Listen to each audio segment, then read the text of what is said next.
আসসালামু আলাইকুম রহমতুল্লাহ। বিশ্ব জাকির মঞ্জিল আট্রসি পাক দরবারের ভাত পাকশালা। এই ভাত পাকশালায় আগামী মহাপবিত্র বিশ্ব রসেক 2026-এর 10, 11, 12 ও 13 জানুয়ারিতে অগণিত কোটি কোটি মেহমানদের জন্য প্রস্তুত করা হচ্ছে। এখানে ভাত পাক করে খাবার মাঠে ভাত নিয়ে যাওয়া হয়। প্রতি 15 মিনিটে কমপক্ষে 1000 পাতিল ভাত নামানো হয়, যেখানে 20 কেজি করে চাউল থাকে। এই কাজটি আগামী 4 দিন, অর্থাৎ ওরস শরীফের যে 4 দিন, এই 4 দিন চলতে থাকবে। দেখতেই পাচ্ছেন সুবিশাল এই ভাত পাকশালায় 1000-এর উপরে চুলা আছে, যেখানে ভাত পাক করা হবে প্রতিদিন। এটা হলো ডাল পাকশালা, যেখানে ডাল পাক করা হয় বিশাল বড় একটা ডেচকিতে। যে ডেকচির সাইজ যদি আপনাদেরকে বলি তাহলে আপনারা অবাক হয়ে যাবেন। এই একটা পাতিল এত বিশাল সুবিশাল যে যেখানে 10 মনের মতন অনায়াসেই আপনার রান্না করা যায়। 10 মন পানি এটার মধ্যে দেওয়া যায়। দেখতে পাচ্ছেন চুলার সাইজ। এটা হলো বড় বড় চুলা।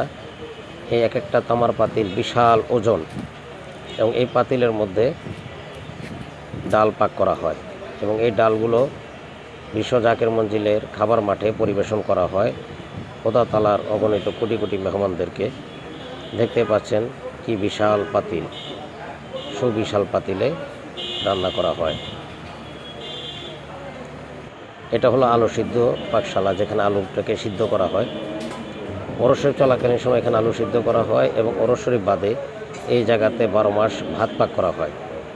আপনারা দেখতে পাচ্ছেন এই যে চুলোগুলোতে এখন আগুন জ্বলছে, এগুলোতে ভাত পাক করা হচ্ছে। যে ভাতগুলো প্রতিদিন বিশ্ব জাকির মঞ্জিলে 2 বেলা মানুষের মেহমানদের জন্য ব্যবস্থা করা হয় এবং যেখানে হাজার হাজার মানুষ এখানে এসে খাবার খাইতেছে। এবং এই চুলাটা 12 মাস 24 ঘন্টা চলতে থাকে। শুধুমাত্র রাত্রের 12টার পরে ফজর রহমতের সময় পর্যন্ত বন্ধ থাকে। রহমতের সময়ের পরে আবার চালু হয়। ওই দেখেন পাশে আলু সিদ্ধ হচ্ছে। এটা হলো খড়ি গ্রুপ খড়িশালা, যেখানে অগণিত কোটি কোটি খড়ি এখানে এসে জমা হয়।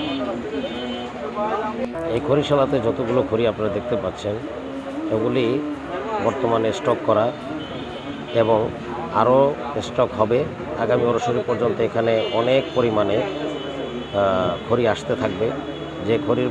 যে খড়ি এখন আপনারা দেখতেছেন, এগুলি স্টক করা, মানে অর্থাৎ এগুলি আছে এখন বর্তমানে, কিন্তু ওরস শরীফকে কেন্দ্র করে আরও অনেক খড়ি আসতেছে। সারা বাংলাদেশ থেকে জাকিরানরা পঙ্গপালের মতন যেমন ছুটে আসবে, তেমনি খেদমত এই দরবারে আসতে থাকবে। আপনারা দেখতেই পাচ্ছেন যে লাকড়ির গোডাউনগুলো, যে গোডাউনের মধ্যে মনকে মন লাকড়ি রাখা আছে, টনের উপরে টন, যেগুলো হিসাব করতে পারেন একদম পিছন পর্যন্ত রাখা। এগুলি ওরস শরীফে সম্পূর্ণটা কাজে লেগে যায়। কি পরিমাণ রান্না করা হয় এবার আপনারা হয়তো নিজের একটু চিন্তা করে দেখতে পারেন। দেখতেই পাচ্ছেন সুবিশাল গোডাউন, ডান পাশেও লাকড়ি, বাম পাশেও লাকড়ি। এই যে জায়গাটা খালি হয়েছে সেটা স্টক হবে এবং পরবর্তীতে এই যে রাস্তাটা দেখতেছেন, এই রাস্তা সম্পূর্ণটা লাকড়িতে পড়ে যাবে। এটা হলো কোরবানিশালা, তেজখানা বলা হয়।